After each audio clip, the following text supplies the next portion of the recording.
After a bit of an uneven day, did the Arizona Cardinals offense air it out on Friday, day 3 of Cardinals training camp? Johnny Venerable was there. Yeah, I was, and we saw a dominant day for Darius Robinson and Marvin Harrison Jr. alike. Who needs to step up or step out? PHNX Cardinals starts now.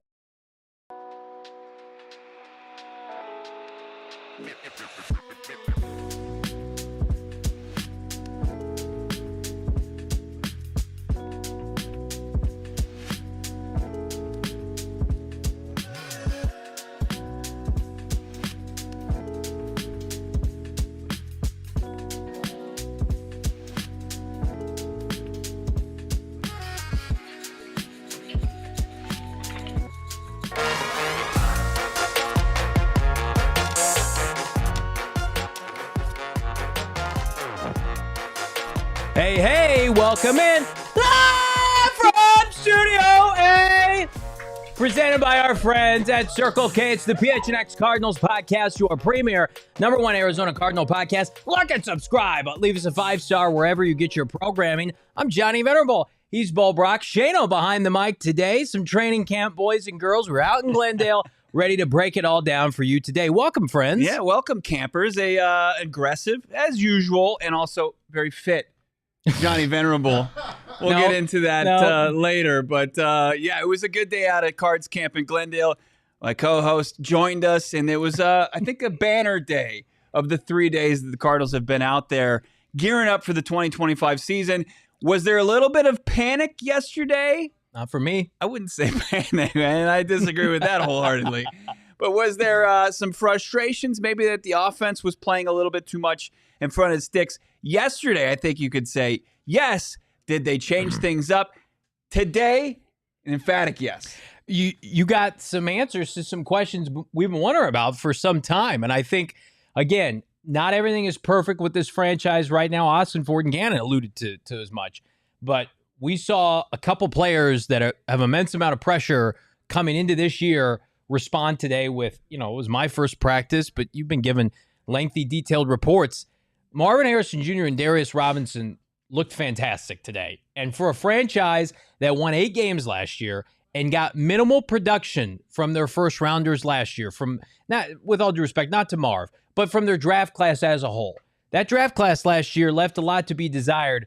The 2 blue chippers from that class on full display today, everything else kind of seems secondary to that, Bo. Yeah, they made their presence known. And Darius Robinson was somebody here in day 3 that was a welcome surprise. But the Marv, emergence, there's just been talk. There's been kind of, it hasn't reached a fever pitch. I think that's going to be week 1 potentially against the New Orleans Saints. But because of the addition, the bulk, 10 pounds he put on this offseason and not showing any signs of losing a step, you're seeing the benefits of playing bigger. Yeah. You noticed it right away. I mean, he's having guys just kind of pinball off of him as he just runs his route and gets space in the open field and makes plays for Kyler Murray in this offense. It was a good-looking day today for Marvin Harrison Jr., who actually has been pretty consistent the first trio of days. The difference that you can tell with this team this year, they're not going to come out and throw 50 times a game.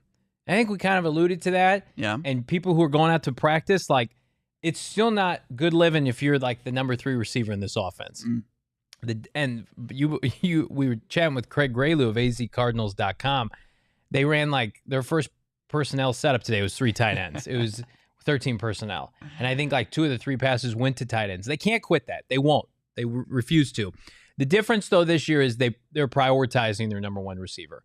Trey McBride's still going to get his, but you can tell there's a conservative effort. It feels like 1 out of every 4 or 5 balls is going Marvin's way.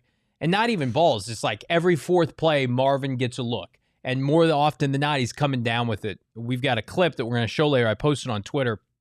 He runs an out route against Garrett Williams, and the timing was great with he and Kyler Murray, but more specifically, Garrett Williams is the Cardinals right now, their best cover corner, via PFF last year in the NFL. And Marvin Harrison Jr. separates, doesn't push off, but separates from Garrett Williams in 7-on-7, and you can just tell he's a completely different player. Not to say, again, there's going to be 2 schools of thought.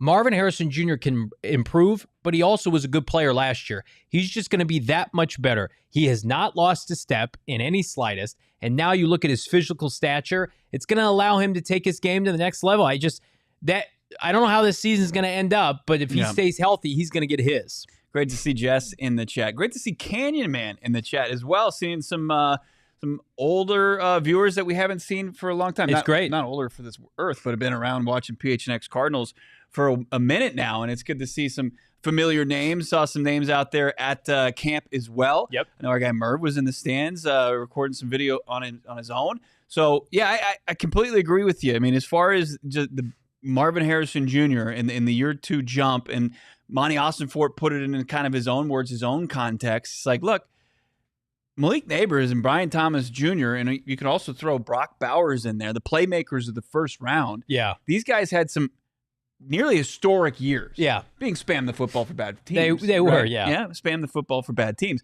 But what they were able to do, kind of marred what people had as far as their maybe too high expectations for Marvin Harrison Jr., who was the consensus top playmaker in that draft. And people were saying, well, what gives? But then you look at the numbers, nearly 900 yards. He tied a team record for rookie touchdown receptions with 8. You're saying it wasn't that bad. And then you think about, oh, holy crap, this guy can get better from here. I think that reality is starting to set in, especially when you couple in the homework they did on Marvin Harrison Jr., what tape he put, on his resume at Ohio State, his, pedigree, his dad being a Hall of Famer. There's so much that goes into it. And, he didn't miss a day in the gym, in the weight room this entire offseason. The work ethic is unmatched. Marvin Harrison Jr. is due for a big jump here in year 2. We've got some good stuff from Ossenfort that we're going to get to here in a second, but just want to it needs to look like it did today. I mean, like all over my timeline as I'm driving into the stadium today, it's like Malik Neighbors highlights all over my feed. Now, there's a Cam Scatterby one mixed in there. You love to see that. Shaking off a linebacker for a touchdown. We talked about that earlier. Shaves a year off your life every time. It was cruel. It was like a knife to the gut when I saw that. And then he started doing the dance. Shane, you saw that. That was fantastic. He's the GOAT, man. He's already the GOAT. He's fantastic. Good luck to them because they deserve it for drafting him. Oh, hey, Cam Scatterby. Marvin Harrison Jr. He's running here. I'm telling you right now, Malik Neighbors is a really good football player. And that's what we're going to have to deal with. Yeah. He is I think he's the Giants' best football player. The difference is Trey McBride was on the team before Marvin Harrison Jr. got here. Mm-hmm. And so there was a hierarchy, and still is, of where the targets are going to go to and what Marvin Harrison Jr. is going to have to balance out. Whereas Brian Thomas Jr., personnel wasteland in Jacksonville, the Giants are awful, the Raiders are terrible. And you're right, there is spamming of the football that happened. But that doesn't discount the fact that, those are all really talented players and they're going to perform. Yeah. So now it's like, okay, the Cardinals, unlike those teams, were not asked last year, were in a contention for a division title to make the playoffs. They played a very specific style of way. I'm very confident this year. I'm not going to sit here and say he's going to have a better year than Malik Neighbors. Yeah. But I think his production this year, everybody's going to take a sit back of relief and just tell themselves, we've got a number 1 receiver, somebody who's going to have a 5th-year option picked up and eventually be extended, and that's a win at the 4th overall pick. Well, let's talk about it like this. If Marvin Harrison Jr. makes a leap in year 2 and Trey McBride is the status quo, that's enough for a successful offensive ecosystem. Yeah. I mean, as far as your passing attack. Yeah. You have 2 massive mouths to feed as far as the target share and the playmaking, and then you couple that with quarterback, his ability to throw the ball and run the football, and then you have a stout run game. Yeah. That's enough. That's the offensive ecosystem. Everything else, anybody else who's getting scraps there, I know you want big things. We're all big fans of Michael Wilson. We're big fans of Greg Dortch. Higgy Bear, tight end 2. There's just not enough targets. But if the offensive ecosystem is Marvin Harrison Jr., Trey McBride, run game, and Kyler Murray doing all the things that he does, that's enough to be successful. There's just not enough targets in this offense to get a 3rd and 4th receiver. Mm-hmm. Trey and Marv are the number 2 and 1 receivers. Yeah. We often refer to Michael because on the wide receiver depth chart, he's number 2. but he's playing alongside two, like, what we feel like could be generational players, and they want to run the football, and Kyler Murray wants to run the football. He took off today on a design QB draw that looked fantastic. Like, I think Michael Wilson's going to have good production this year, but I think anybody, I put out a tweet about Zay Jones running with the ones, like, whether it's Zay Jones or Higgy Bear or Greg Dortch, to me, it's like, I do not feel like the number 3 receiver on this team, the true 3 receivers, it's going to make a difference. I wouldn't get up in arms about what they look like in 10, 11 personnel. I think, like, unless your name is Michael, Marv, or Trey, you're probably not going to get a ton of attention. And I'm sure that's why Greg Dortch probably wants to hit free agency. Or if your name's Johnny. That's also true. Yeah, you'll get some attention if your name's Johnny. Yeah, we'll get to that. But I also just feel like at the end of the day, this offense is going to look very similar to last year, but more efficient. Now, what I will say is, I'll double down on what Bo said earlier this week. They move Marv all over the place now. He's underneath in the slot. He's going up against Garrett Williams in the slot. He's going on the left side and the right side. He was up against Will Johnson toward the end of practice. So his route tree is more refined. He looks like a better player. The schedule's way easier. Continuity with Kyler Murray is better. That adds up to, like I said, I've been between like 12 to 1,300 yards. What are you willing? Because you were out when we did our predictions for Marv. Espo and I did. Mm-hmm. Would you like to give a prediction in terms of production for Marvin Harrison Jr. this year? Yeah, I think the baseline is 1,200. Okay. I think that's what you look at and look for from your top receiver. Anywhere from 1,100, I think, is at the lower end, where I think to really say, hey, you had a good year and you're consistent in putting up numbers week in and week out, because I think that's a big key here. You're going to look to start the conversation at 12 and go up from there. And I think that the ceiling is high enough to go up from there with Marvin Harrison Jr. But after a nearly 900-yard performance, I think you'll see that. You'll say, that'll do. Because if you're looking to supplement this, that's the supplemental yardage that I think would take this passing attack to where it needs to go. And it's Marvin Harrison Jr.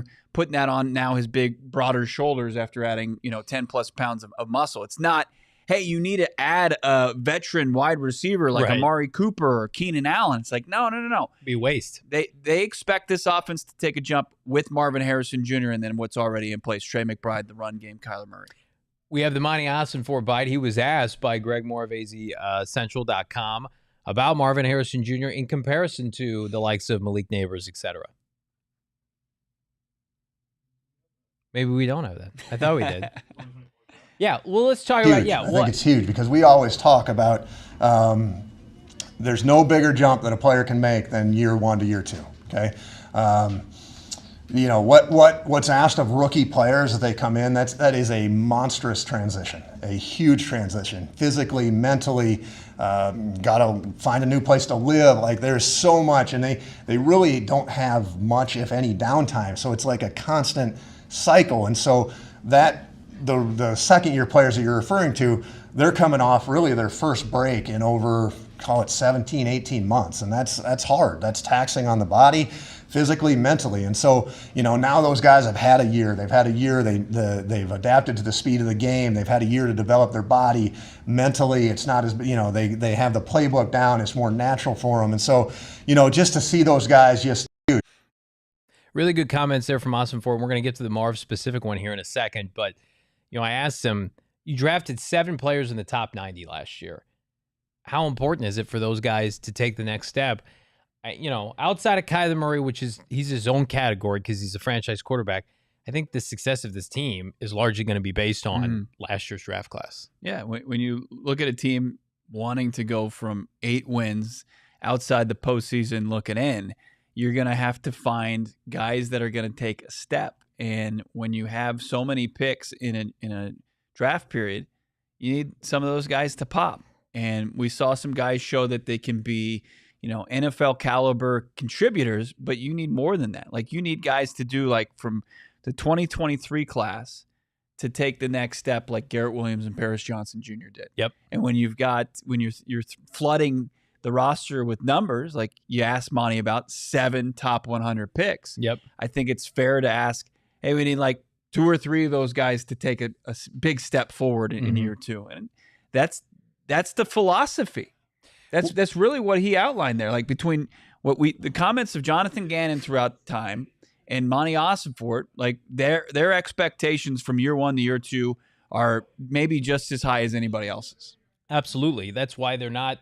And I asked him about this, panicking, and he didn't mention this specifically, but they're not going out there and they're not signing street free agents to come in and take the jobs of second and third year players, because that's what the old regime did, and that stunts personal and professional growth. They want these players. I mean, Owen Papo's getting first team reps out there. He was a 5th rounder a couple of years ago. They want to be able to squeeze the orange, the lemon, whatever you want to call it, from all of their draft picks to see if it's going to come to fruition for an individual that's been, baked and ready to go, for lack of a better term, in their program. And so they're going to give somebody like Trey Benson, Taylor Demerson, Isaiah Adams, certainly Max Melton, and of course Darius and Marv. They're going to get the immense benefit of the doubt. They're going to trust their scouts. They have yet to part ways fully with a draft pick after 3 years. Yeah. They're either on the roster, they're on the practice squad during the season. It just speaks to the fact that they are a draft and develop franchise now. This team, for better or worse, because we've been critical of times where they needed to be more aggressive in the offseason, and they did a nice job of that this past offseason. It's not going to matter unless Marv is who we expected him to be, and he's trending in that direction. And then talk a little bit about Darius Robinson here. Like, Darius Robinson had probably one of the toughest rookie seasons we can imagine. Losing his mother, had an injury that put him on injury reserve for most of the year, was not effective. But it's funny, like, we see people calling him a bust coming into this year, comparing it to Walter Nolen, who will be back. And then, ho-hum, Darius Robinson goes out there today, dominates, looks like all of a first-round pick. Yeah. It's like, oh, yeah, guys, this guy can play, and he's really going to help this team. Right. No, it helps you remember what, the approach was going to be. Right. It's great to see Dalvin Tomlinson, big 94 there, and Calais Campbell, who we heard from yesterday, and the impact that they could potentially make. But then you're reminded when you're watching big number 56, D-Rob, just completely break down a pocket. Yep. And also right next to him is a Dante Stills, who's also a drafted and developed guy. And it's like that was the initial path, but you knew you had to supplement along the way to make sure that you weren't left with a, empty cupboard potentially if you faced a couple injuries. So the Arizona Cardinals, as far as what they want to do, be a draft and develop team, but then also they're bringing these guys to help supplement, diversify their pass rush or their defensive line rotation. And man, does it look really good. And those two youngsters look great, and it helps kind of ease the sting of Walter Nolen not being available to start camp. We have that bite. Here's Monti Ossenfort talking specifically Marvin Harrison Jr. I am extremely pleased with Marvin. Marvin is everything we thought he would be. Marvin's professionalism, maturity, it's off the charts. And so, there was pretty historic year last year for some rookie wide receivers. I mean, Marvin was right there. Marvin had a productive year. And he's another player that we've talked about the year 1 to year 2 jump. We're expecting great things from Marvin. So, I mean, I don't know if there was a day this offseason he wasn't around, putting the time in, putting the work in, and I really think it's going to show this year, and it's going to just pick up where he left off last. You just can't be reactionary just because players have done well for other teams, right? And they're dealing with that in Chicago right now, where Caleb Williams, who, by the way, does not look good. Like Marvin Darius look great today. They look like first-round franchise players. Caleb Williams looks like ass at Bears camp. Can't stop turning the ball over. And if you're our friends at CHGO, it's like you got to be patient with that. Right. Even though Jaden Daniels had the best rookie season of all time and Bo Nix was in the playoffs and people like Drake May now, it's that's the reality of the NFL, right? This is we're playing a long game here. Now, not too long. I think we'll have an answer. Like we're going to be sitting here around October, November, maybe around Thanksgiving. We're going to have an answer on Kyler Murray, Marv, Darius. I think a lot of the questions that people are posing right now, fair or unfair, yeah. I think we're about 4 more months trending in the right direction with all of those. I think that you're getting evidence. It's pointing to, obviously, still in shorts. Yep. Haven't had a padded day that's coming next week. Yeah. That Marvin Harrison Jr. is going to be within the rhythm of the offense. Yep. Where that wasn't the case last year. It looked like you were just really trying to fit a square peg in a round hole or whatever that, Marvin Harrison Jr. looks like he's firmly in the rhythm of the offense, and Kyler Murray is finding ways to get him the ball. They're putting him in motion. They're putting him in different spots, and it's really refreshing to see, because I think that creates opportunities to get him involved early and often. Yeah. Again, there are a lot of players right now that look good for this team. We're going to talk about a bunch of them right around the corner. Plus, Jonathan Gannon's going to break down what's going on with, the perception of veteran experience versus, rookie athleticism. What's the benefit of going younger or older? Did Gannon speak today? He did speak. Oh, yes, that was earlier. You must have forgotten. We have a Gannon bite that we'll probably get to. Out. Yeah, I don't know. We'll see about that. By the way, the goal today on a Football Friday, 500 likes for your boys. We're going to be out of training camp this weekend too, so mark your calendars. We'll have a Sunday show as well. 500 likes here. Get your super chats in. It's PHNX Cardinals. Mark your calendars, by the way, the weekend of October 31st through November 2nd. It's the NASCAR Championship weekend. Again, if you've been in Phoenix long enough, we've seen it all when it comes to the biggest sporting events. We get Super Bowls here. I think there was like a WWE Royal Rumble not too long ago. There's been All-Star games, but you've never experienced NASCAR Championship weekend at Phoenix Raceway. You're missing out right now. This is the sport that has to be experienced in person. Nothing can match the smell of burnt rubber and fuel in the air and the sound of roaring by almost 200 miles per hour, witnessing What's that? Ooh. Yeah, I got that. That sounds good. After a grueling season that started in February, it all comes down to this, a weekend of pure adrenaline. Adrenaline, baby. It's like watching Marv catch a tutty. Don't miss your chance to witness NASCAR Championship weekend in person, coming to the Phoenix Raceway October 31st through November 2nd. Tickets for Sunday's Cup Series Championship race. It sells out every year, so don't procrastinate. We usually tell you that with our other friends, but don't procrastinate. Get your tickets now. Go to PhoenixRaceway.com. Again, tickets, hospitality, upgrades, they're all still available. Get your tickets now. We'll see you at the track, Bo. Johnny had no appetite to have fun talking racing. He just was locked in. He knows what's at stake come October. I do. I'm going to be there. I'm going to be there. It's unbelievable. I've done it several times. Me, big time. You are gearhead. Gearhead. Yeah, look at motorsports guy through and through. Rubber boy. That's right. Things are going to be heating up as far as NASCAR goes. At that time, things are already hot here in the desert, and you see those costs as far as energy go way up. APS is going to help you keep those down, and they're going to do it by providing you with a smart thermostat for as low as $0.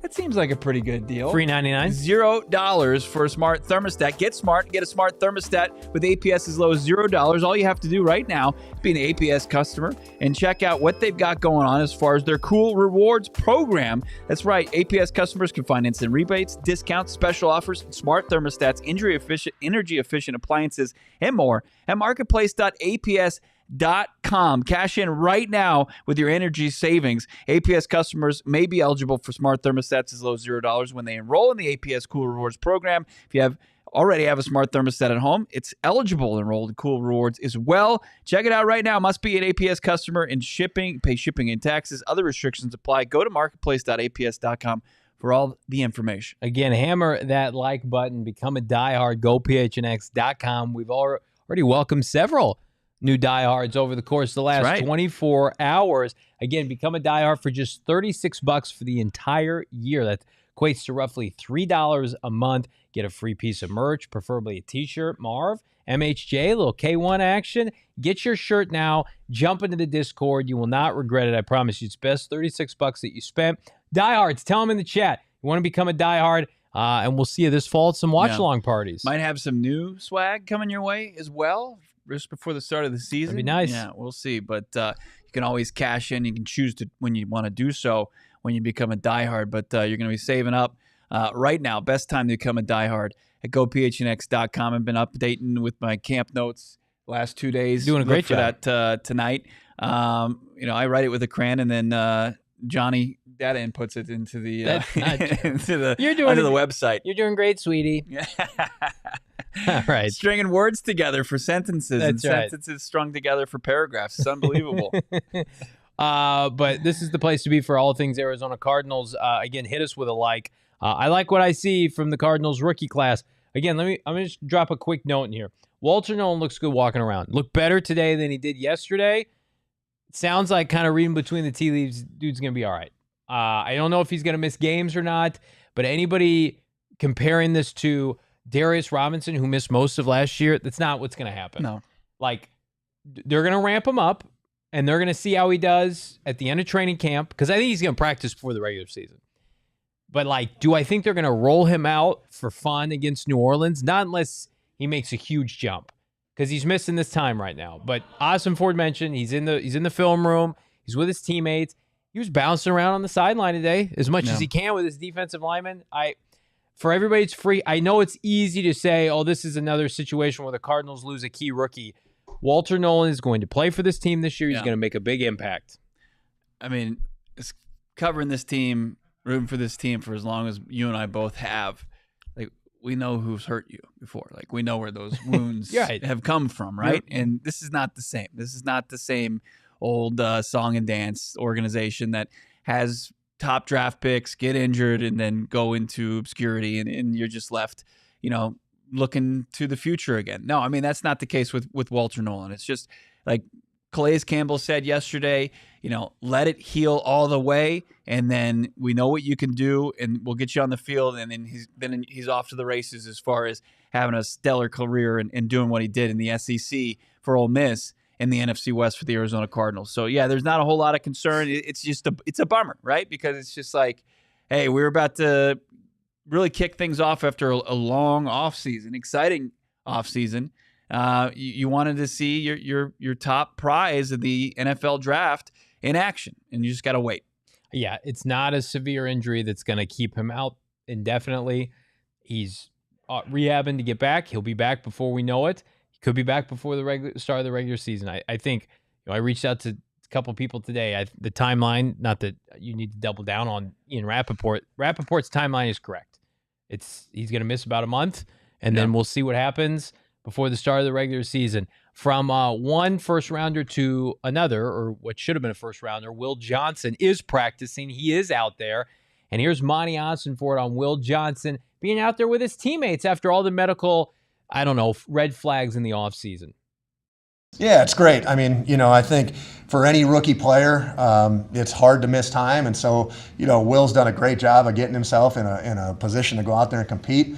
He's had a good couple of days here. He stacked a few days together. And so that's great to see. And, I think for anybody, like the clock is ticking on earning roles and carving out responsibilities on the team. And so the more available that you can be, and for Will, and no matter who it is, like for those guys to be out here and earning trust of their teammates and their coaches, that's only going to help them moving forward. So, to have Will and all our guys that are out there to be out there, that's huge for us as a team and for them personally as well. I mean, I know what he was saying. He wanted to make it about the entire draft class, but like you can tell, you're watching a player that a lot of people wrote off because of an injury that has not occurred yet, may never occur, and he's out there and he is. And this is with respect to the players that are here. Garrett Williams is one of the best corners in the NFL. Will Johnson, and the way he moves and his hips and his feet, he has a chance to be a top 5 to 7 corner in the NFL. That's a lot of lofty expectations. He's the tallest. He's the lengthiest. He's got the best ball skills.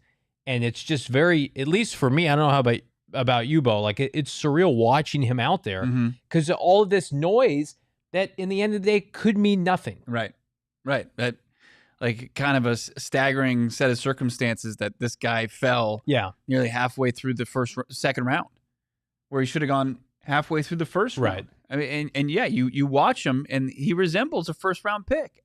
There's no clunkiness to it. He looks like a guy that played big time collegiate football. He's exactly what he was at Michigan. And it's like this late little medical note plummeted his draft stock, and it benefited the Arizona Cardinals. We talk about Tyrann Mathieu as he retired earlier this week. It's just kind of changes the entire complexion of what your draft can do for you and the impact it can make. Getting Will Johnson at the spot that they did could change things for the better in that secondary. I have one of my favorite hats I own is a hat that just simply says DOTS, and it's in the shape of a smiley face, and it means don't overthink spit. Yeah. Other word.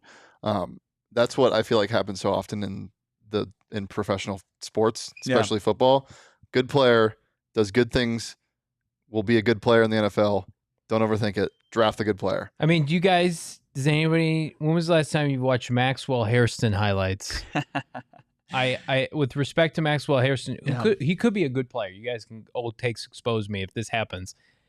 I mean, the Buffalo Bills took Maxwell Hairston over Will Johnson by like 20 spots. As far as the resume and the evidence that you're putting forth, like to an NFL organization, you're saying you need to go out there. You need a cornerback in this draft. Here are your options. To Shane's point, don't overthink it. Take the guy that performed at the absolute highest level. Yeah. Collegiately, won a national title, picked off 9 passes in 2.5 years, 3 pick sixes, surrendered only 2 touchdowns. He was unbelievable for the Wolverines. And just like, I think this guy who played for Kentucky in most meaningless games, I think he projects to be better. I think he'll be better. Plus this medical red flag. We got to stay away from it. And then also, like, you got teams, poverty franchises like the Browns picking twice in the second round and not thinking about it. I know they're going off-ball linebacker and running back. They took running back, who remains unsigned, by the way, because of an off-the-field issue, legal issues. And then you've got, like the Jets taking a tight end, like tight end 4 of the draft class. I think people are freaked out. And again, we have not played a game yet. They haven't been in pads. We got 5 more weeks to the start of the regular season. And I'm not sitting here saying he's not going to be healthy when it starts, but I mean, we can really start to gloat because we're going to be gloating. This is going to be a gloat pick, like Tyron in a lot of ways, because a lot of people are like, it's only a matter of time until Tyron's arrested again, or it's not going to work out. He's going to get in trouble off the field. There's that conversation being had with people that were anti-Will Johnson because of a medical red flag. Miles Jack had something similar, but it was much more severe, and it never came up in his NFL career. Went to Jacksonville, played a bunch of places. I'm going to tell you right now, we romanticize Tyron Honey Badger for good reason, right? Great Cardinal. He's here for like, 5 years? Mm-hmm. I mean, like, if Will Johnson's here for 5 years, is that a failure? No, because guess what? Today was day 3 of training camp, and Will Johnson, with the first-team defense, is lining up against Marvin Harrison Jr. Does that not tell you, like, in a loaded position group, and I know Starling Thomas got hurt, we're going to talk about it, in a loaded position group, you got the 47th overall pick. He's like, no, I'll take care of this. I'm going to go out there and I'm going to guard Marv. And again, he'll rotate and he's got to prove some things still. You got to do on the field. But believe it, when people say this, when you hear about it, Jonathan Gannon, infatuated with this kid. I mean, he looks like the prototype corner. Right. It seems like him and JG and Monty, they get infatuated with the right type of prospects, the right type of athlete. And not small players from UMass. But also the right type of people. Right. Like the way that JG talks about his players, it's reminiscent of like Kenny. Like they just connect with their players, especially when he was talking about Will the other day. Like saying if he had a locker, he wanted right next to Will. You can just tell. You guys think that player's not going to start for this team? Again, and they were bunkmates. They had 7 lockers in our office next to each other. Right. I mean, if Johnny Venerable didn't exist, he'd want to be best friends with Will Johnson. We can all be friends. We can be in a trust tree together and just be buddies. And then Bo's Shane, honest question. Do you think Johnny legitimately daydreams about hanging out with JG and Will Johnson as friends? I don't know if it's daydream. I don't have to daydream anything. I think you're reaching there. I think he just gets excited about the prospect of it. I don't know if it's daydreaming. Listen, I think that people probably know what we're alluding to. I think it's tougher. You're there every day. You're in the trenches. You're very impartial. What are we talking about? You're also having a conversation. But you also want to play both sides. Whereas I come in, and you're it's a fanboy. It's like when Santa comes. It's a special day, and I come in the press room. Are you explaining why JG would say nice things to you? In layman's terms, JG gets bored with you. Yeah, I didn't want to say it. It's like that. It's like the Toy Story meme where he's throwing Andy to the side. I don't want to play with you anymore. Oh man, I am Buzz Lightyear. All right, I'll be Woody. Are we gonna do a little what do you call it? Little show? Yeah, a little podcast. Are we gonna talk about the race at Corner?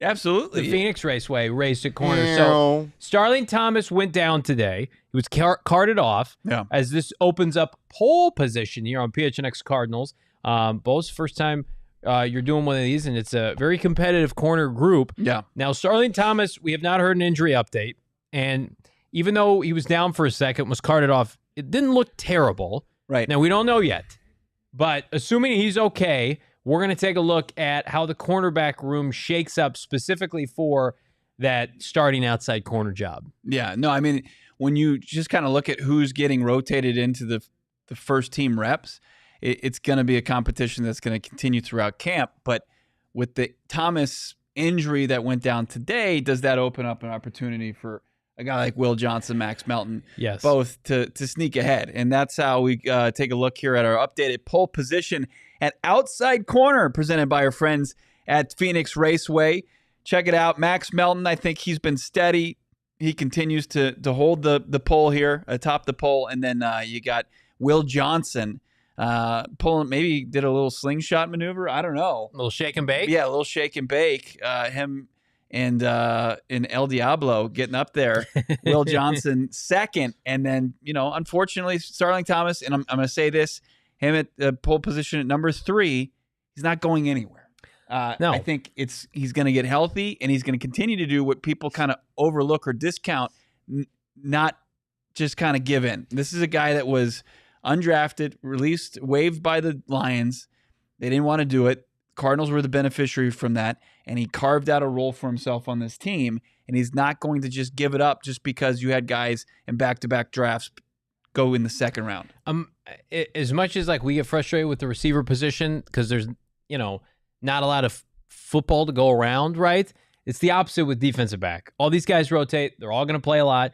Hell, Jonathan Gannon brings up Keitrell Clark unprompted all the time. I think it just might be naive to just say that guy's gone, right? And you and I were talking about it.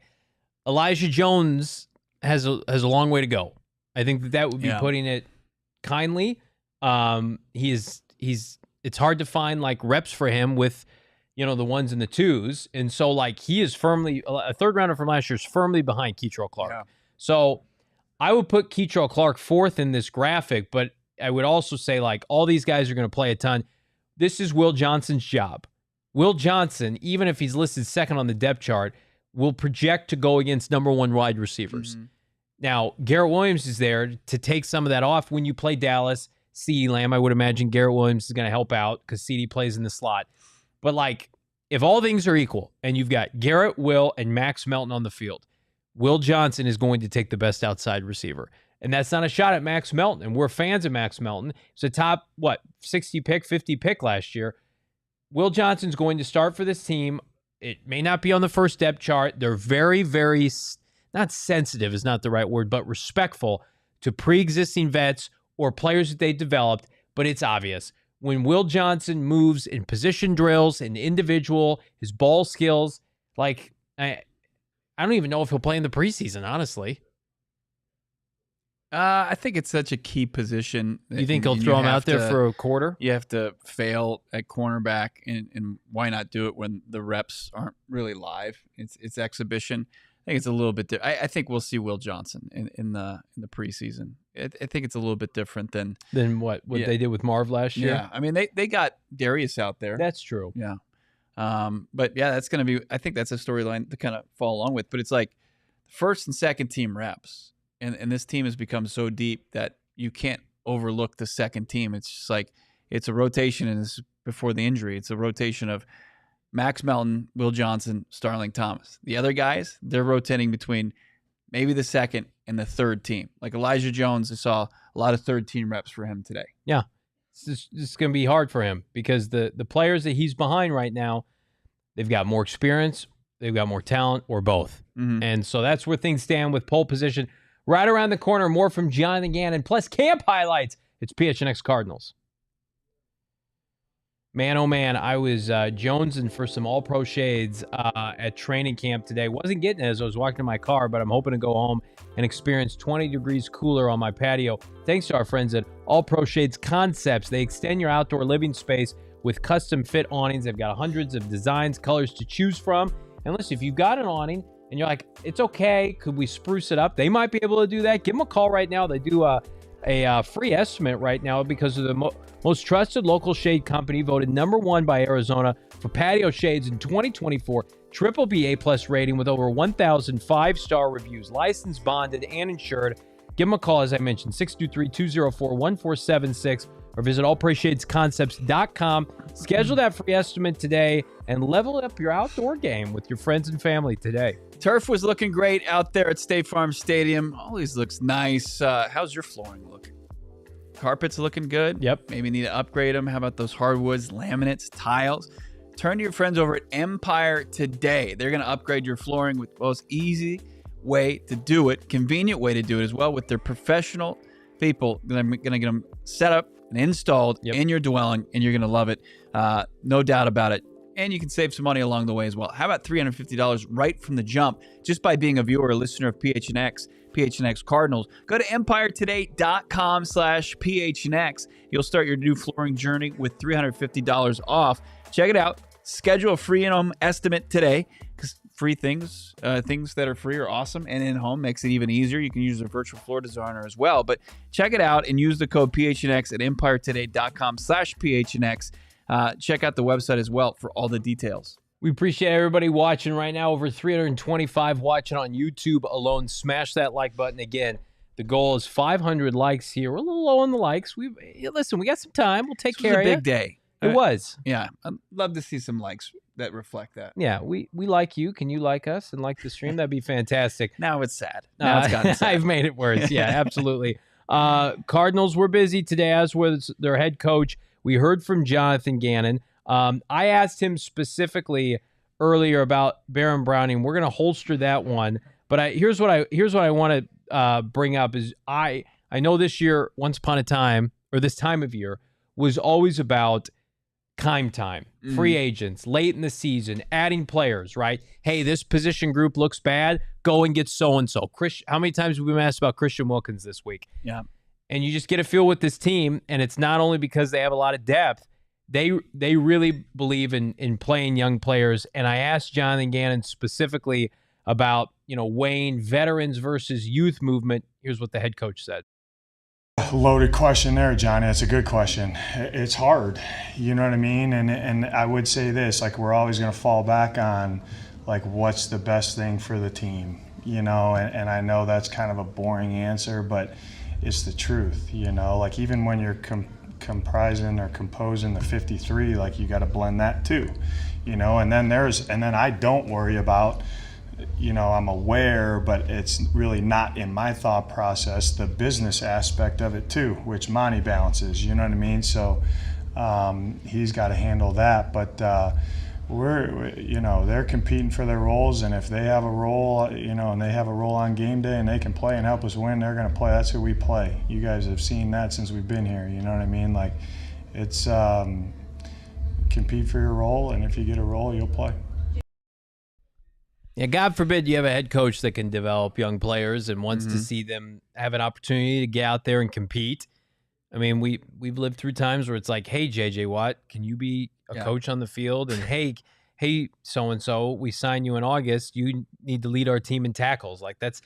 This team is, yes, they need to win this year, and Ossenfort mentioned that, but they're playing the long game with all of these players. Every time we watch a position group, there's just an immense amount of education going on, top to bottom on this roster. And sure, if a veteran comes in and wins a job and they earn it, hell yeah.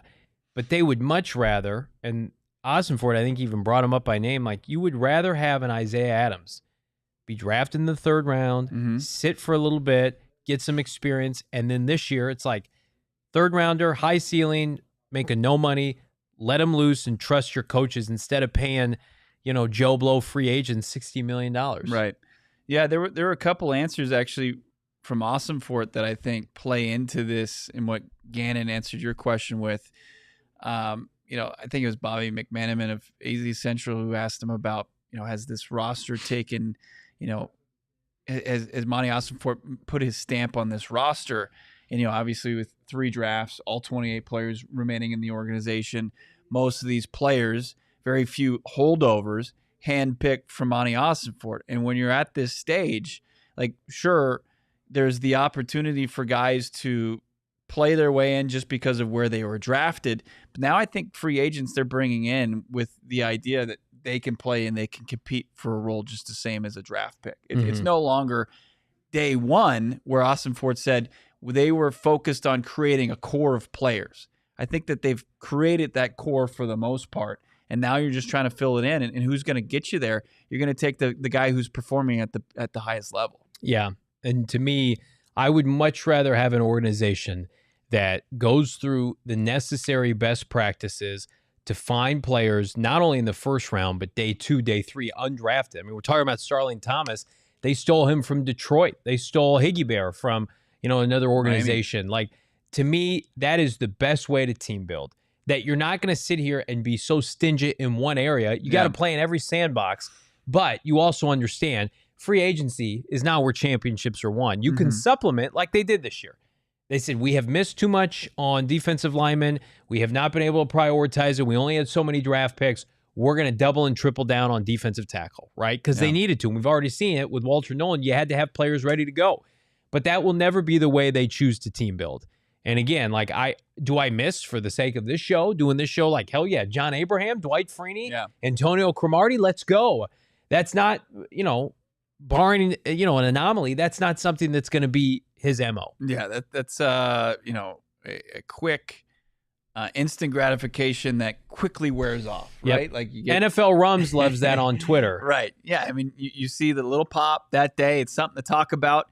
But as far as the impact on the field, it's like these guys are available for a reason. I mean, you talk about on the biggest stage in the offseason, free agency, and then kind of on a smaller stage here, the Kime time signings. Yeah. Like, those worked because there was the infrastructure in place that quickly dematerialized when Bruce Arians left the building. So Monti Ossenfort's really laid the foundation. And, you think back 3 years ago, and you get the opportunity to go out and continue to add to your rookie class with Higgy Bear, with Starling Thomas. Those days are done, man. Like, there's no way. Like, you're going to be saying goodbye to some talented players. You're going to be saying goodbye to some guys that, you drafted or you signed that just it was too tight of a competition. Yep. We're going to break down that competition. Full camp recap around the corner, plus highlights. It's PHNX Cardinals. I'll tell you what, highlight of my evening last night, went to Fantastic Four with my little guy, and I didn't pay for those upcharged goodies at my local theater. No. I did what any sane person would do. I went to Circle K. I had some... It was strange for you to be wearing a jacket to the theater yeah, right? at 105 degrees. I may or may not have used my son to smuggle some candy as well. We did the job, and we did it effectively with our friends at Circle K. And listen... They were all for it. They're like, yeah, we know. This is what we're here for. Right. Let's build this into the ad read.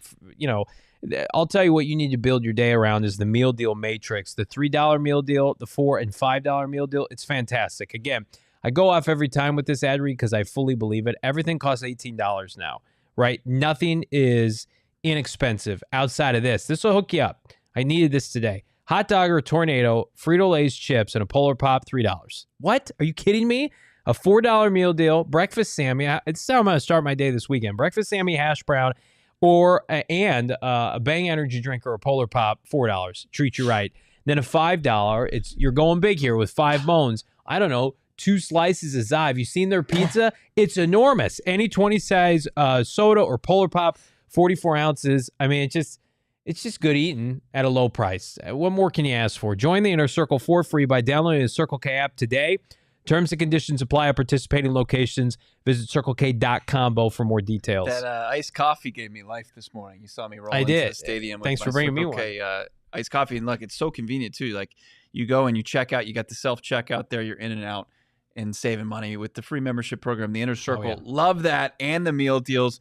Also love saving money, building money with our friends over at Mountain America Credit Union. Time continues to double rewards your points. How about that's going on until July 31st? Mountain America Credit Union committed to helping out more than their 1 million members over the 100 branches throughout the West. We love it. They got 2 times the rewards points going on towards credit card purchases through July 31st. You can double up on groceries, travel, home projects, and other purchases. Promotion easy to stretch your dollar, which is so important these days since you get twice as many of the rewards. Redeem your double points on rewards like travel rebates, gift cards, and event tickets. Go check them out. Loans approved on credit. Offer can change or be withdrawn at any time. Limited time offer. Terms and conditions apply. Check it all out. macu.com/double. It's macu.com/double. Again, everybody smash that like button here. You want to do highlights and then recap practice? What do you think? Yeah, we can do that. Did we get to the... We have not gotten to... Okay, yeah. Well, let's go through practice because I think it was the best training camp today. Here's Kyler Murray dropping back. Going to step up in the pocket. He's going to find himself. Who is that? Is that Michael Wilson there? Yes, Michael Wilson. Yeah. Nice comeback. That was the first or the final play of the opening series for the offense. Kyler was 3 for 3 on that. Much better for series. the offense today, by the way. Kyler was dealing. He's going to look downfield. This was the play of the day, 40 yards to Marvin Harrison Jr. Kind of disappeared off the screen, and you find him in the end zone there. This is Kyler Murray in sevens. There's Jordan Birch there. You'll see 52 taking a knee. But that was the play you were talking about where Marv just kind of shrugs off 21 Garrett Williams, who's a physical corner. This is going to be Will Johnson going one-on-one with Xavier Weaver, the undrafted rookie free agent out of Colorado last year, who I think will have maybe a bit of boosted role this year. So you saw that. Here's Kyler Murray going to drop back the pass and throw it down the sideline. Okay, so we just got these couple catches here. That was Michael Wilson. So yeah. So, again, eventful day, and let's recap here if we could. Everybody smash that like button. Is this the bomb, by the way? Yeah, so that's also a play where Darius Robinson nearly got to the quarterback. Yeah, it looks like the end of it cut off. Let me grab the rest of it. No problem. Yeah, we'll get back to that. I just watched the bomb over and over again. So, we talked about Marv and Darius. They were the headliners today. A couple things to point out. Mack Wilson Sr. is the new Kazir White, and is having a great camp. Yeah, he's active. He's getting his hand on a ton of footballs. Super athletic. He's going to be making big time plays again for this team this year. I thought it was interesting, the starting defensive line. And again, this is interchangeable. And I posted this on Twitter. Sweaty J in a 2-point stance, and then they had 3 down defensive linemen. Now, you would presume this is a rundown on first or second down. Yeah. Darius, Dalvin Tomlinson, LJ Collier. So again, anybody who's thinking like LJ Collier could be a bubble guy, he's not. He's making this team. They have trust with him. He'd have to really fall off, especially with the Walter Nolen absence right now. So I thought that was interesting. Trey Benson looks good to me. Like they're giving him a lot of rub right now because they know what they have with James Conner. And then as you mentioned, like Kyler was sharp. Jacoby Brissett is the best backup they've had since Colt McCoy. Mm-hmm. If you remember those practices with Colt McCoy, like right when he got here, it was just like, man, this is great to have a player of this caliber backing up K1. So, I mean, we're highlighting some depth here, but I think it's important because this team needed it last year. They didn't have the depth to get through 17 games. Yeah, I think the peer-to-peer with Jacoby and Kyler is going to be invaluable. I think it's going to be fantastic for just taking the added value to that quarterback room with Brissett. You're going to see that pay off in helping Kyler go to where people want to see him go in year 7 here. But really good day out there for the first team offense. Like the first play, even though Gree gave you crap about it being 13 personnel. That's what they want to do. It was a successful play to Trey McBride. Then it was followed up with that Michael Wilson catch. And then Zay Jones was involved in it. And Kyler was 3 for 3 and just kind of dealing. And then the next series they come out and it's the bomb to Marvin Harrison Jr. So it was, I don't remember many passes falling to the turf from Kyler today. No, he looked great. I see some questions about some of the other rookies. So Cody Simon continues to play with the 1s and 2s.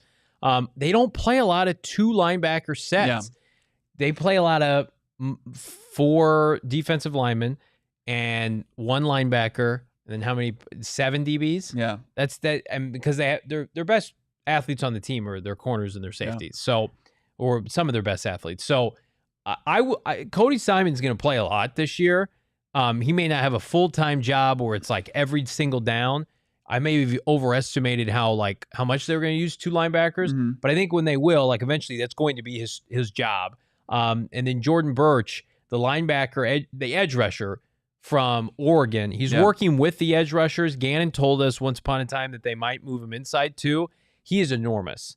Now he's in a pretty loaded position group right now. Yeah. Xavier Thomas is back, and then you've got Sweat and Zaven, who Gannon brings up Zaven unprompted. Baron Brown, we're going to talk about that. Like, I'm not going to sit here and say Jordan Burch can't make an impact. That of all the draft picks we talk about, like Simon's going to play, Will Johnson's going to play, Walter Nolen's going to play. Jordan Burch might be that one where it's just a numbers game. Yeah. And if hopefully the pass rush is doing its job, Bo, maybe he not red shirts for a year, but maybe he's a true developmental guy, which is okay. Yeah, as you said, massive human, athletic for his size. Yeah. And somebody you can kind of mold and bring along at a decent, timetable, which is fantastic. Getting back to the Mac thing real quick, because it's the Cody Simon, conversation debate that we've had the last couple of months. It's just like you kind of just hit your head and you're just like, oh, Mac Wilson just going from Will to Mike. Yeah, it just makes the most sense.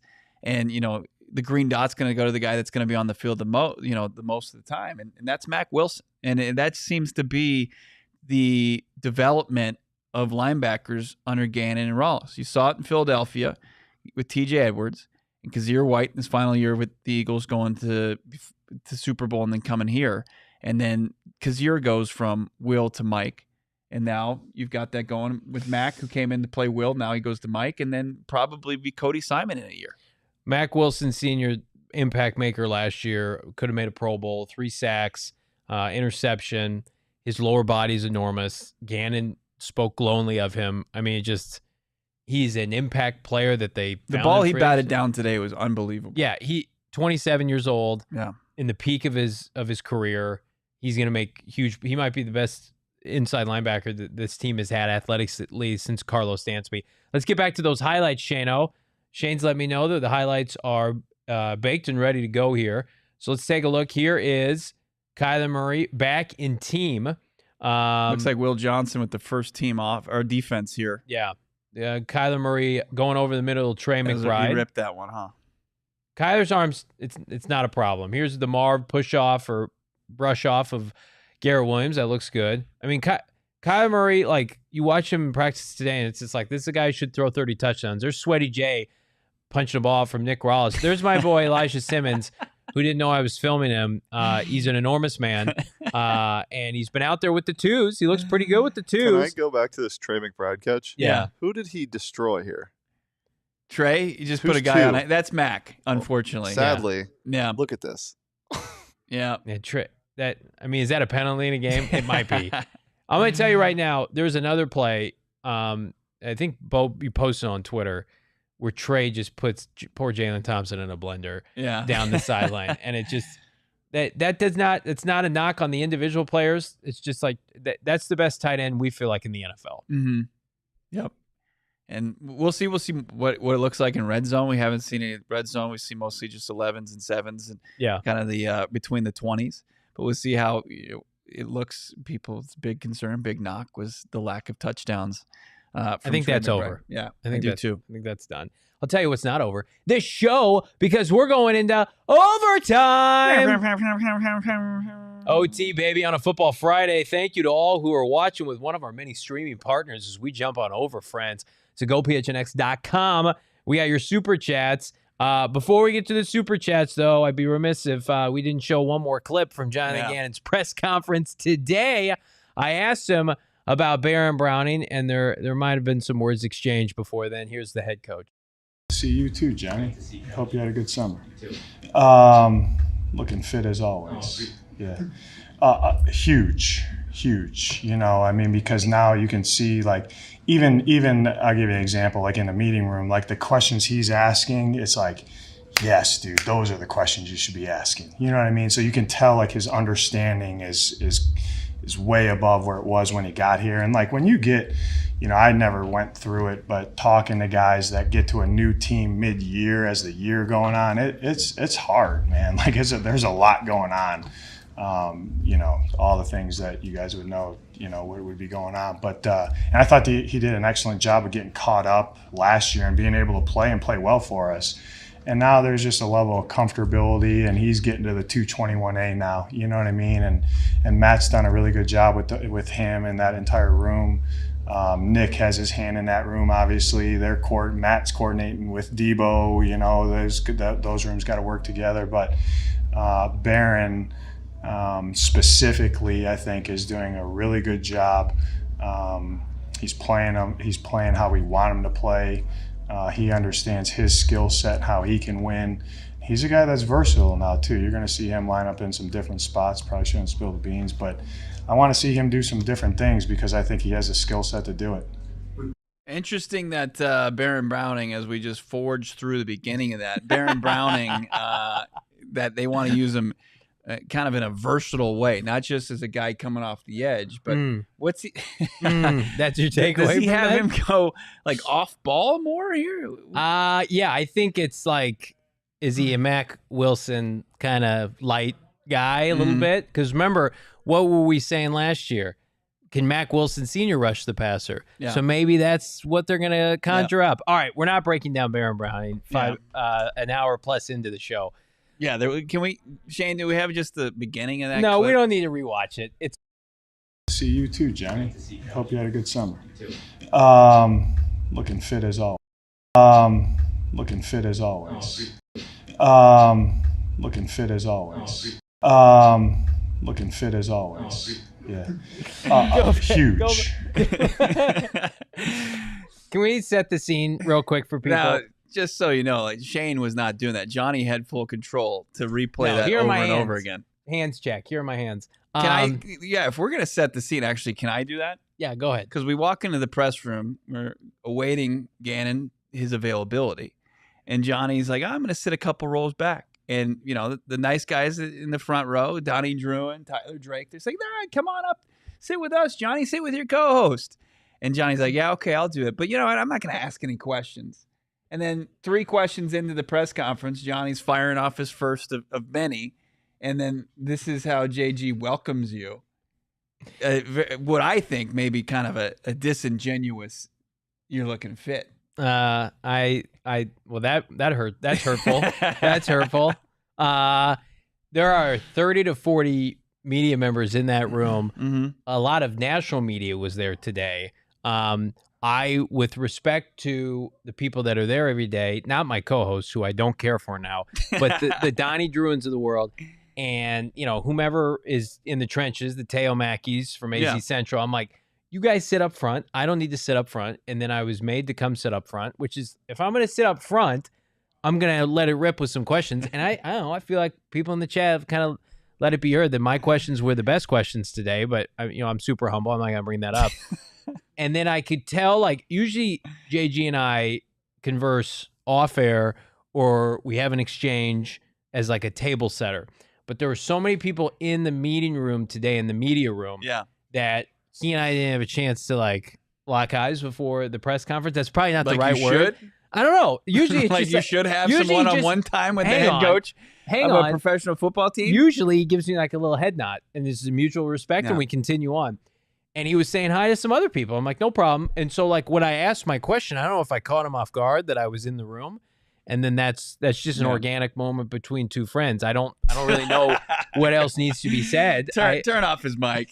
I can't take it anymore. But this is just, Mike Meyer. Can you please block him from the chat? Saying we all know about Bo's questions, insinuating he's thrown shade in my question asking before. Yeah. So I mean, that's the last straw. Bo asked me horrible questions too. Yeah, I've heard that. Yeah. Many HR complaints. What'd you have for dinner? Shut up. I don't want to talk to you. This relationship, this is something that Bo's still learning. This relationship's all this content game's all about building relationships. Yeah. And so, I hope that today wasn't too uncomfortable for you. Certainly it was uncomfortable for me just because listen, I'm just there to do a job.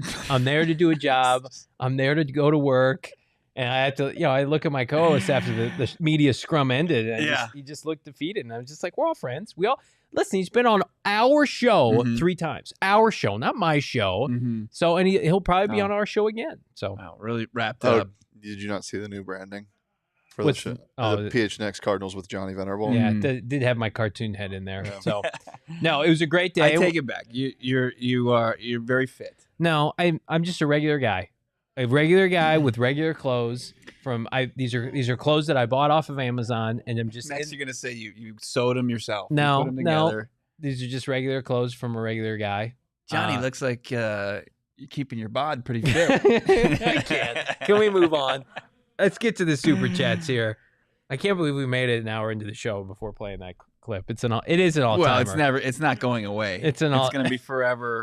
Brian with the $2 super chat. Darius Robinson. Did you like that one better than JG saying that you just pummel Halloween candy? I don't know. That one was great because I wasn't there. I'll tell you, one of the underrated ones was when he told me he liked my haircut. Hey, Johnny, good haircut. And then... Well, that was like the first time. We were like, what? No, he dapped me up at the combine once, Well, I know, but that was like the first like verbal acknowledgement in front of like as a press conference. And we were all like, was he talking to Johnny? I don't know. It's just, it's boring, but it's part of my life. Let's get going with these super chats here. $2 from Brian saying, Darius Robinson and Dante Stills had a great day. They did. BA, I think I saw you got a pic with Darius Robinson. Both of you wearing the 56 jersey. That's fantastic. In the sake of not making this too much about myself, we're walking off the field today. I forgot to mention this to you, so this is make good content. And the defensive line was walking off. And I've been complimentary of Dante Stills. I don't remember like ripping him or making a take. He starts looking at me for like unbroken eye contact for maybe 15 to 20 seconds. And I'm sure he's like, that MFer puts me in every trade package with this fan base and repurposes graphics. Like he knew who I was and was staring me down. It was not a good exchange. He's a good guy too, man. He is. It was scary. I was scared for my life.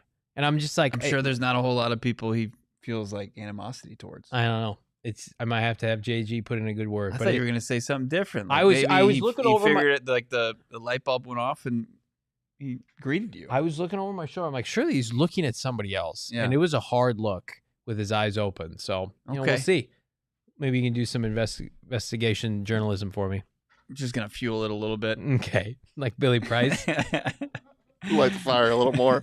Add some more fodder to it. Jared with a $5 super chat. Haven't made a live show in a while, but don't think I've missed even a second of this offseason. Inject the Darius Bull Rush in my veins. Hashtag thanks, PHNX. Jared, we love you, brother. Hashtag thanks, Jared. Appreciate you, man.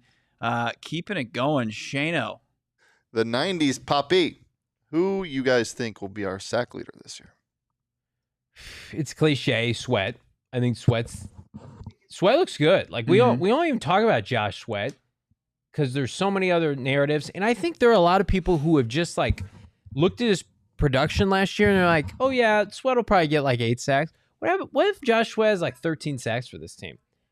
I think he's got a better defensive coordinator, head coach combo than he did in Philadelphia. And I like Vic Fangio, but Vic Fangio's defenses don't feature edge rushers getting like bulk load of sacks.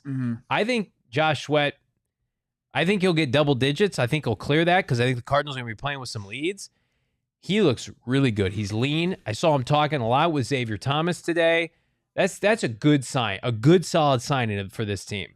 He's lean. He looks spry, but he also looks strong. You see him pulling around poor Nick Rollis last 2 days. Keeping it going. Tony 216. Tony. I like that. 216. Need to get that Will Sub-Zero Rivals jersey when they release. What do you guys think of those? I mean, obviously we haven't seen them yet, but like they're probably going to be sand. Yeah. What do you guys think of that?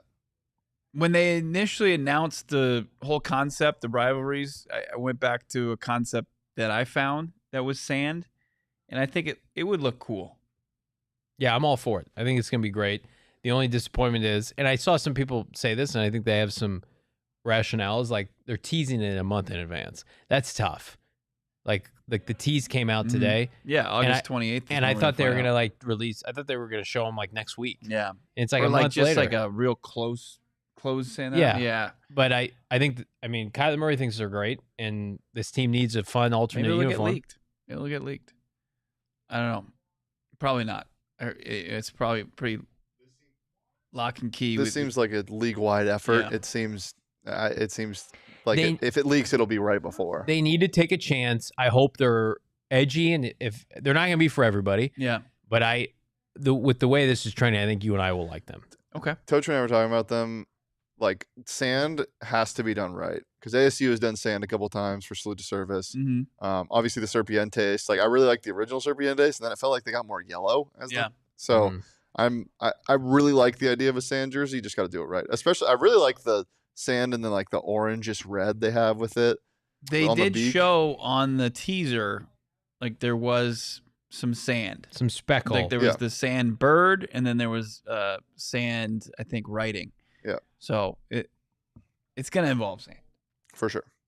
I'm excited for it. That was a nice surprise today. Another one from Brian, $2. What's bigger, Elijah Simmons or JV's leftover steak? It's tough to determine, but we're thinking about like 60% of a steak versus a full human, so probably Elijah Simmons. Brian got a great photo. Check him out on Twitter with Darius Robinson. I said that at practice. Wow. Johnny, you don't listen to him. Bo literally said that verbatim. I don't think so. John. I don't think that. I think I just broke that news. John, can you apologize? No. To your co-host. Shaft, next super chat. About Will Johnson and Jonathan Gannon, them hanging out. Hashtag free Shaft. Next super chat. Feels strange having to purchase super chats just to stay involved in the chat room. Oh, I'm sorry, Maybe Shaft. I'll get this resolved tomorrow at Chicken and Pickle. If you're not coming out, guys, I think we still have a couple teams available. I'll be there. Leah and I, reigning runner-ups last year. Wow. Yep. Reigning runner-ups. Yep. Have to support and cheer for JV and Bo. Come and join me. He also, another $10 saying, if you're still looking to play in our fantasy football league, come out tomorrow and join the party. I can sign you up there. Still trying to get this issue resolved. In the meantime, drink heavily, my friends. I do want to put this out there as a disclaimer. In Shaft, you can make your decision. We want everybody to obviously join us out at Chicken and Pickle, but just because of us going to camp on Sunday, probably you and I will not be at Chicken and Pickle tomorrow. We were going to come when we thought the Cardinals had practice Saturday because we were going to go to Chicken and Pickle. The Cardinals, who 9 times out of 10 will have practice Saturday, the first week of camp, they bumped it to Sunday. They heard we were there. So we are working on Sunday. So for the sake of not being divorced by our wives, we have to reluctantly bow out tomorrow. But the rest of us will be there. The rest of you guys are going to be there. It's going to be unbelievable event. And I'm bummed to missing it. The only option I had for a teammate was Johnny, and I chose not to attend. I could have been persuaded. I was in the top 4 last time. Is Bo's not even there? Yes, my dad's like. What kind of participation trophies are we giving out for this event? Bo, we got the see what happens when he doesn't get complimented by the head coach. He gets hurtful. He says hurtful things that he doesn't mean. Hashtag free Shaft. Thanks, everyone. I'm hoping to be released tomorrow. If not, then all hell is going to break out. Whoa. Where is he? He's trying to get into the chat. He's locked out of the chat. Yeah. I'll try to fix it tomorrow. Come out tomorrow and cheer on the boys to victory. Will you get him in the Discord too, Shane? Yeah. We've been trying to get that all week. Yep. I will. Shaft is too big of a part of what we do here. Jake Moore, $1.99. Love from SE. Good questions, JV. You impressed us. Thank you. You know, Bo, ask better questions. He's trying to. Bo does a good job. But what people don't see with Bo does a good job. Johnny does a great job. No, Bo is filming clips for social media. Yeah, and does a tremendous job editing them and getting them up on the fly to grow our social platforms. So he can't always ask the questions he wants to. Thanks, John. You're welcome. Screw you, MFer.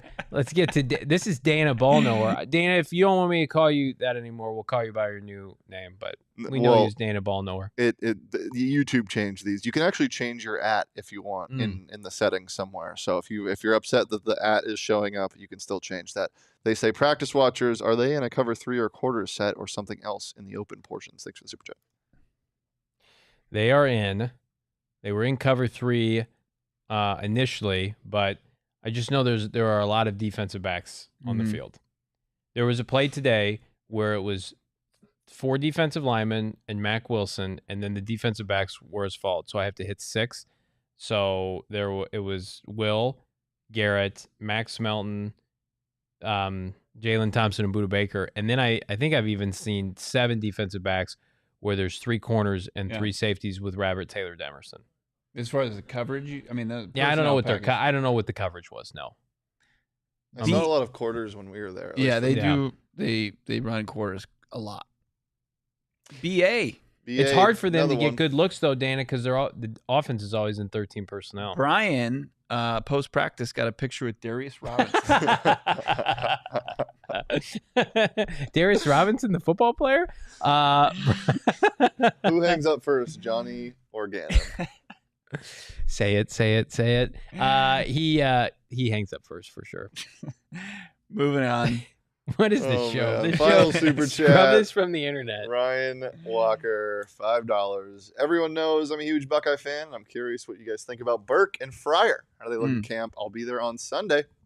I think both of them, I think, will be on the team. You think Fryer makes the team? Yes, I do. As an undrafted I think free he agent? does. I think he's a developmental tackle, and I think the preseason is going to be big for him. Denzel Burke is very stocky and a great tackler dating back to his time at the collegiate level.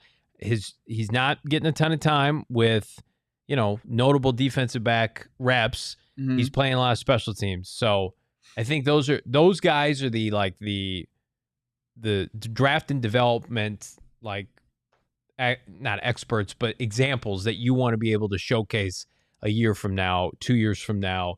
But Burke's also in a loaded corner room. But I think both the players make the team, and you're really going to be able to see how far they've come in these 3 preseason games. Fryer, I think, is a longer shot.